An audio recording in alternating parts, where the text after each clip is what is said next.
Welcome back to the Cognac Jewellery School. Spring has finally sprung in the Charente, so we're going to go out into the wild and pick some botanicals to use to make silver clay necklaces.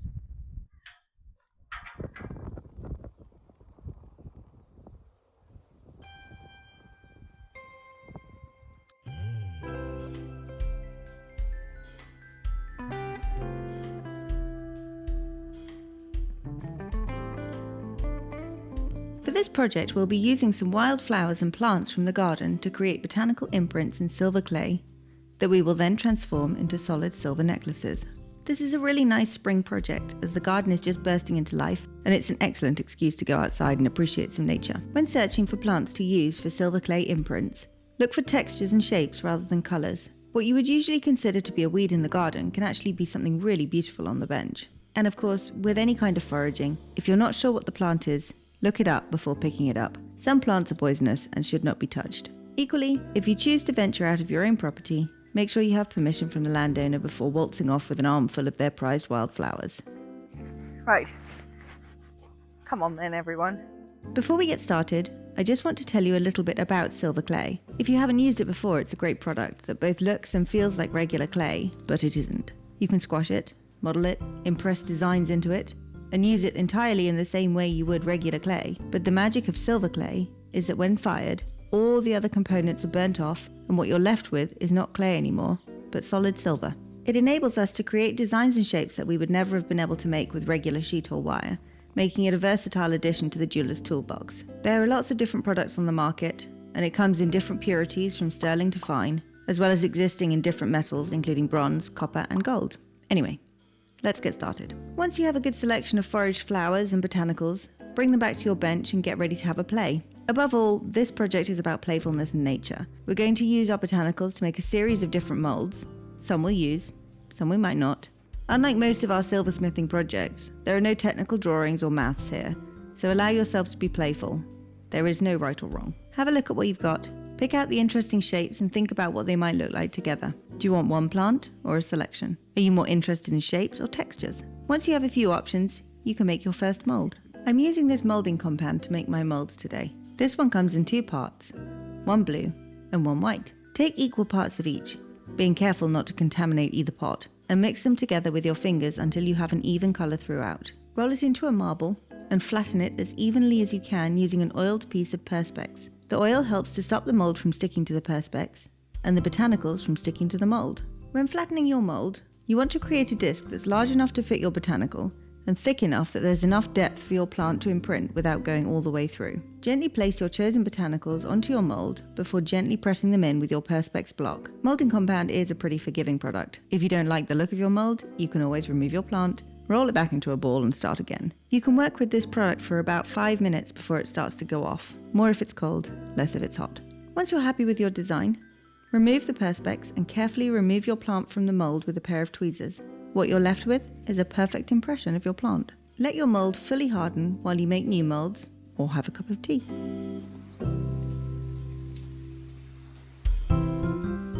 When we use this mould to make a silver clay necklace, we'll have a relief design where the design is proud of the background. But if you want to create a counter relief design where your design is recessed, you can use your original mould to create a counter mould. Wait for your first mould to fully set before mixing up a new batch of moulding compound and rolling it into a marble. Paint your first mould with a little oil, place your marble in the centre of your original mould and press it down evenly with the perspex.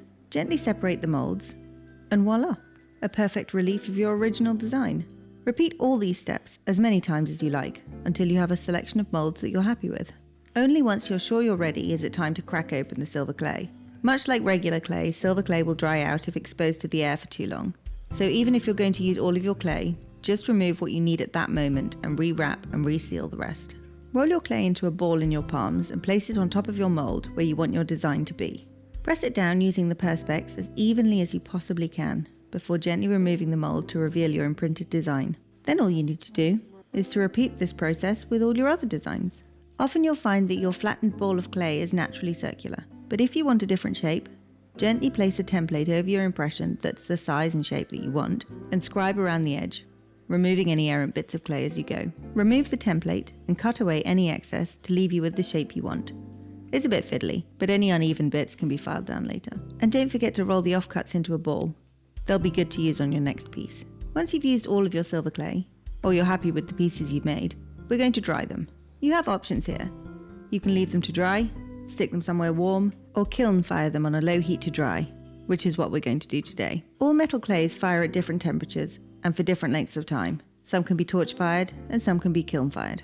Some can be both. So just make sure you've read the instructions for the one that you have. If you're not sure whether your silver clay pieces are entirely dry or not, place them on a mirror for a minute. If, when you remove them, the mirror is clean, then they're ready. But if they leave behind little cloudiness or condensation, then they need longer to dry. Once dry, they'll go back in the kiln at a higher heat for longer to burn off all the compound and leave you with solid silver pieces. Okay, I grant you, it's not exactly a big reveal, but when you start to file the edges, then you'll see the telltale shine of the silver. From now on, you can treat your piece just like you would any other piece of silver. File all the way around the edge to give you a nice crisp finish, and file the back flat on a piece of emery paper. I like to use a polishing motor to polish the sides and the back of these botanical necklaces, but you can easily hand polish them too. Once your pieces are polished and clean, we can solder on the jump ring. Place one small jump ring up against your pendant, flux, and place one small piece of hard solder on the join between your jump ring and your pendant, and solder. Once soldered, quench, and pickle.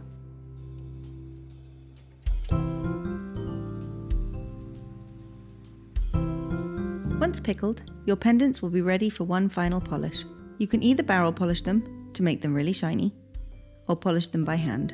I quite like a hand-finished look to these, so I'm just polishing the raised and flat surfaces, as well as the back and sides, with a white polishing pad. Now all there is to do is to attach the final jump ring, thread it onto a chain, and voila! Spring-ready sterling silver necklaces made with flowers and plants from the garden. Thanks for watching. Don't forget to like and subscribe, and hopefully see you all again very soon. Didn't really work.